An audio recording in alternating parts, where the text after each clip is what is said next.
सर्वमङ्गलमाङ्गल्ये शिवे सर्वार्थसाधिके शरण्ये त्र्यम्बके गौरी नारायणी नमोस्तुते नारायणी नमोस्तुते नारायणी नमोस्तुते। 8वें अध्याय में रक्तबीज वध का वर्णन किया गया है।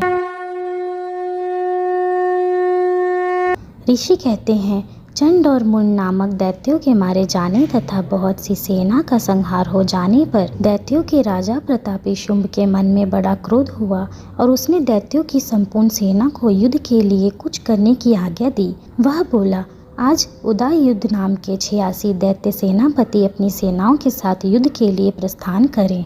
कंबोर नाम वाले दैत्यों के 84 सेना नायक अपनी वाहिनी सेना से घिरे हुए यात्रा करें। 50 कोटि वीर्य कुल के और 100 द्रोम कुल के असुर सेनापति मेरी आज्ञा से सेना सहित कूच करें। कालक, दौहृदय, मौर्य और काल के असुर भी युद्ध के लिए तैयार हो मेरी आज्ञा से तुरंत प्रस्थान करें। भयानक शासन करने वाले असुर राज शुंभ इस प्रकार आज्ञा दें। सहस्त्रों बड़ी बड़ी सेनाओं के साथ युद्ध के लिए प्रस्थित हुए। उसकी अत्यंत भयंकर सेना आती देख चंडिका ने अपने धनुष की टंकार से पृथ्वी और आकाश के बीच का भाग गुंजा दिया। राजन, तदनंतर देवी के सिंह ने भी बड़े जोर जोर से दहाड़ना आरंभ किया और फिर अंबिका ने घंटे के शब्द से उस ध्वनि को और भी बढ़ा दिया। धनुष की टंकार, सिंह की दहाड़ और घंटे की ध्वनि से संपूर्ण दिशाएं गूंज उठी। उस भयंकर शब्द से काली ने अपने विकराल मुख को और भी बढ़ा लिया तथा इस प्रकार वे विजयिनी हुई। उस तुमुल नाद को सुनकर दैत्यों की सेनाओं ने चारों ओर से आकर चंडिका देवी, सिंह तथा काली देवी को क्रोधपूर्वक घेर लिया। राजन, इसी बीच में असुरों के विनाश तथा देवताओं के अभ्युदय के लिए ब्रह्मा, शिव, कार्तिकेय, विष्णु तथा इंद्र आदि देवों की शक्तियाँ जो अत्यंत पराक्रम और बल से संपन्न थी, उनके शरीरों से निकलकर उन्हीं के रूप में चंडिका देवी के पास गईं। जिस देवता का जैसा रूप, जैसी वेशभूषा और जैसा वाहन, ठीक वैसे ही साधनों से संपन्न हो उसकी शक्ति असुरों से युद्ध करने के लिए आई। सबसे पहले हंसयुक्त विमान पर बैठी हुई अक्षसूत्र और कमंडलों से सुशोभित ब्रह्मा जी की शक्ति उपस्थित हुई, जिससे ब्राह्मणी कहते हैं। महादेव जी की शक्ति वृषभ पर आरूढ़ हो, हाथ में श्रेष्ठ त्रिशूल धारण किए, महानाग का खड्ग पहने, मस्तक में चंद्ररेखा से विभूषित हो वहां आ पहुंची। कार्तिकेय जी की शक्ति रूपा जगदम्बिका उन्हीं का रूप धारण किए श्रेष्ठ मयूर पर आरूढ़ हो, हाथ में शक्ति लिए दैत्यों से युद्ध करने के लिए आई। इसी प्रकार भगवान विष्णु की शक्ति गरुड़ पर विराजमान हो, शंख, चक्र, गदा, धनुष तथा खड्ग हाथ में लिए वहां आई। अनुपम यज्ञवराह रूप धारण करने वाले श्री हरि की जो शक्ति है वह भी 12 शरीर धारण करके वहां उपस्थित हुई। नरसिंही शक्ति भी नृसिंह के समान शरीर धारण करके वहां आई। उसकी गर्दन के बालों के झटकने से ही आकाश के तारे बिखरे पड़ते थे। इसी प्रकार इंद्र की शक्ति वज्र हाथ में लिए गजराज ऐरावत पर बैठकर आई। उसके भी सहस्त्र नेत्र थे। इंद्र का जैसा रूप है वैसे ही उसका भी था। तदनंतर उन देवी शक्तियों से घिरे हुए महादेव जी ने चंडिका से कहा, मेरी प्रसन्नता के लिए तुम शीघ्र ही इन असुरों का संहार करो। तब देवी के शरीर से अत्यंत भयानक और परम उग्र चंडिका शक्ति प्रकट हुई, जो सैकड़ों गिद्दड़ियों की भांति आवाज़ करने वाली थी। उस अपराजिता देवी ने धूमिल जटा वाले महादेव जी से कहा, भगवान, आप शुंभ निशुंभ के पास दूत बनकर जाइए और उन अत्यंत गर्वीले दानव शुंभ एवं निशुंभ दोनों से कहिए, साथ ही उनके अतिरिक्त भी जो दानव युद्ध के लिए वहां उपस्थित हो उनको भी यह संदेश दीजिए, दैत्यों, यदि तुम जीवित रहना चाहते हो तो पाताल लोक को लौट जाओ। इंद्र को त्रिलोकी का राज्य मिल जाए और देवता यज्ञ भाग का उपभोग करें। यदि बल के घमंड में आकर तुम युद्ध की अभिलाषा रखते हो तो आओ, मेरी शिवाएं तुम्हारे कच्चे मांस से तृप्त हों। चूँकि उस देवी ने भगवान शिव को दूत के कार्य में नियुक्त किया था, इसीलिए वह शिवदूती के नाम से संसार में विख्यात हुई। वे महादैत्य भी भगवान शिव के मुख से देवी के वचन सुनकर क्रोध में भर गए और जहाँ कात्यायनी विराजमान थी उस ओर बढ़े।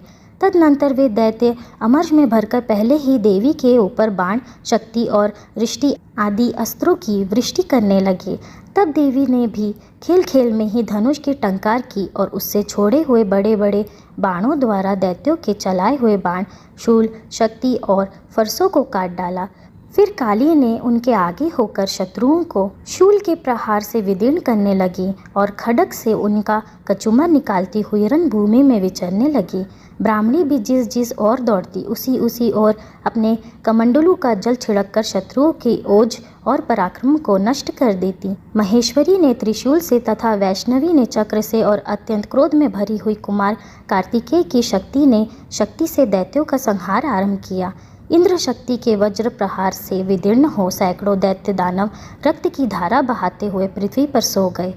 वराही शक्ति ने कितनों को अपनी थुथुन की मार से नष्ट कर दिया। दाढ़ों के आग्रभार से कितनों की छाती छेद डाली तथा कितने ही दैत्य उसके चक्र की चोट से विदीर्ण होकर गिर पड़े।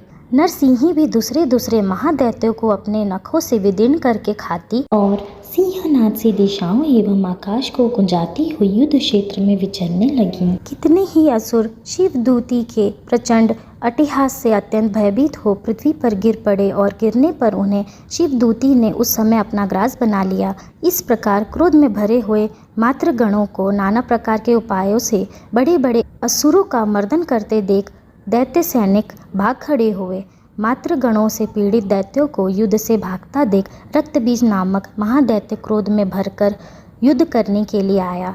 उसके शरीर से जब रक्त की बूंद पृथ्वी पर गिरती तब उसके समान शक्तिशाली एक दूसरा महादैत्य पृथ्वी पर पैदा हो जाता।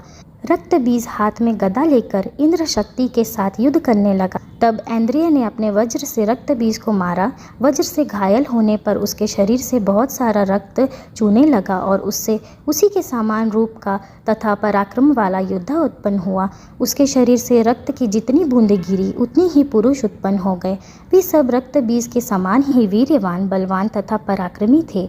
वे रक्त से उत्पन्न होने वाले पुरुष भी अत्यंत भयंकर अस्त्र शस्त्रों का प्रहार करते हुए वहां मातृगणों के साथ घोर युद्ध करने लगे। पुनः वज्र के प्रहार से जब उसका मस्तक घायल हुआ तब रक्त बहने लगा और उससे हजारों पुरुष उत्पन्न हो गए। वैष्णवी ने युद्ध में रक्तबीज पर चक्र प्रहार किया था। ऐन्द्रिय ने दैत्य सेनापति को गदा से चोट पहुंचाई। वैष्णवी के चक्र से घायल होने पर उसके शरीर से जो रक्त बहा उसी के बराबर आकार वाले सहस्त्रों महादैत्य प्रकट हुए। उनके द्वारा संपूर्ण जगत व्याप्त हो गया। कौमारी ने शक्ति से, वराही ने खड्ग से और महेश्वरी ने त्रिशूल से महादैत्य रक्तबीज को घायल किया। क्रोध में भरे हुए उस महादैत्य रक्तबीज ने भी गदा से सभी मातृ शक्तियों पर पृथक पृथक प्रहार किया। शक्ति और शूल आदि से अनेक बार घायल होने पर उसके शरीर से रक्त की धारा पृथ्वी पर गिरी। उससे भी निश्चय ही सैकड़ों असुर उत्पन्न हुए। इस प्रकार उस महादैत्य के रक्त से प्रकट हुए असुरों द्वारा संपूर्ण जगत व्याप्त हो गया।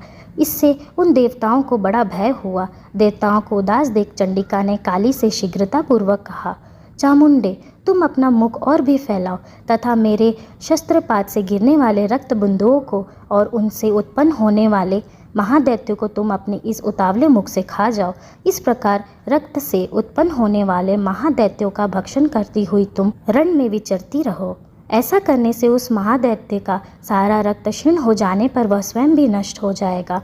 उन भयंकर दैत्यों को जब तुम खा जाओगी तब दूसरे नए दैत्य उत्पन्न नहीं हो सकेंगे। काली से यूँ कहकर चंडिका देवी ने शूल से रक्तबीज को मारा और काली ने अपने मुख में उसका सारा रक्त ले लिया।